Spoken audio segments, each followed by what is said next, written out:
Thieves are targeting people with SNAP benefits before they even have a chance to feed their families. Yeah, WMAR 2 News' investigative reporter Mallory Sofastaii has extensively covered this issue. She has the latest on how much the crooks have stolen and the efforts to make victims whole again. We've heard from many Maryland families who weren't able to afford food after their benefits were swiped. And we wanted to know the full extent of this fraud, so we partnered with Scripps News and sent surveys to every state and Washington, D.C. We found this theft is in the tens of millions of dollars.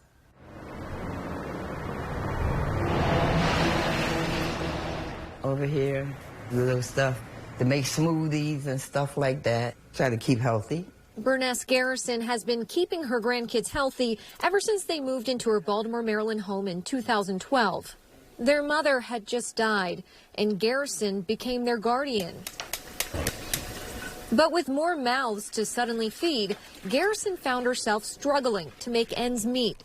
So she turned to the federal government for help, like millions of Americans have done since 1939, when the original food stamp program was created.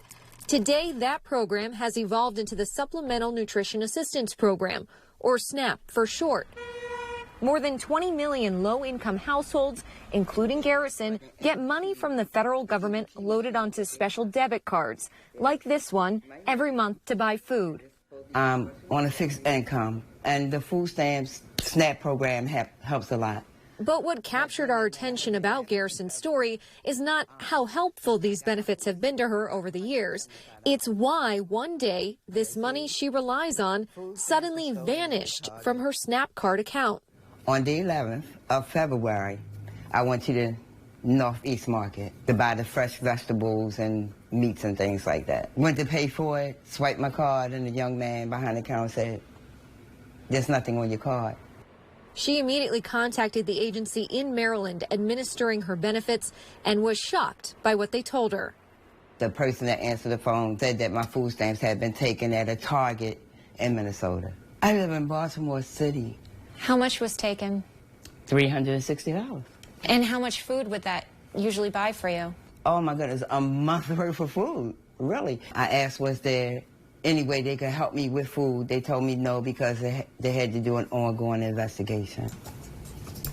For more than a year, we've been doing our own investigation and discovered Garrison's case is far from unique.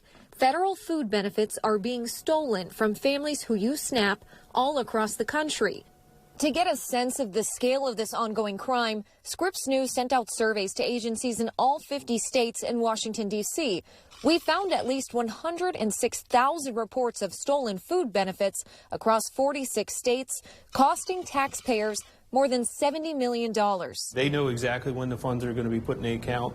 Commander John Haynes heads the Criminal Investigations Division of the Metropolitan Police Department in Washington, D.C.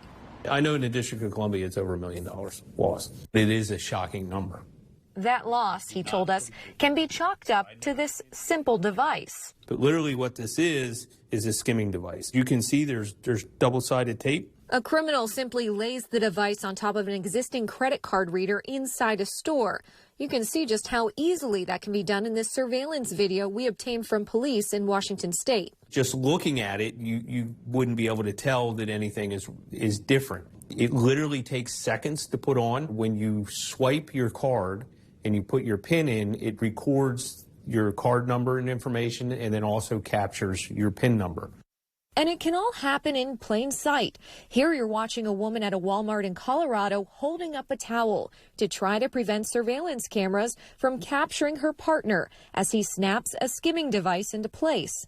These criminals wait for someone to swipe their SNAP card and then will either sell the stolen data or use it to create fake cards like these, which they can use to buy items eligible to SNAP recipients. That's what the plan is. As soon as the money hits the account, spend it as quickly as possible. Who is behind this? There are groups of individuals that are, for lack of a better word, or organized crime, that they travel throughout the country doing these things. Last year, we had a wave coming up from Florida, coming all the way up the East Coast. Haynes told us there's no mystery why criminals find these SNAP benefits an easy target. It's because SNAP cards aren't equipped like most debit and credit cards with microchips that are designed to guard against skimming devices.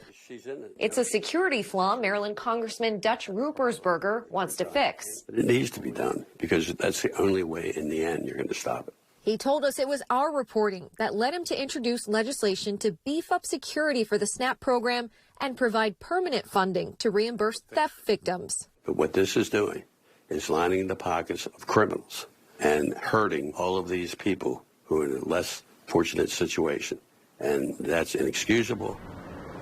Until a new law is in the books, he told us benefits will continue to be stolen, impacting tens of thousands of people like Berness Garrison, who still remembers the day she discovered her money had been taken and had to explain it to her grandson. You know, it's like, okay, you'll survive, but you don't know how devastating it could be. I will need him to be at school worried about whether he's going to have something to eat or not when he comes home.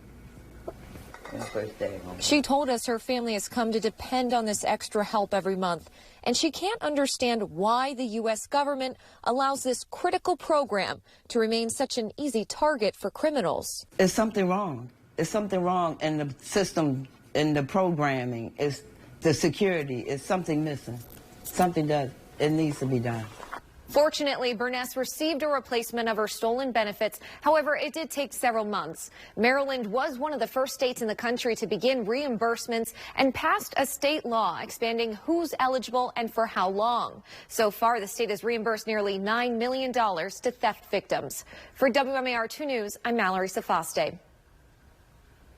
And Maryland also recently launched a lock-unlock card feature, so you can lock your card when you don't need it. And they're now looking for a vendor that will provide EBT cards with microchips. You can find more information on this new feature and all of Mallory's extensive reporting on this topic at WMAR2news.com/matterformallory. Well, there's pushback against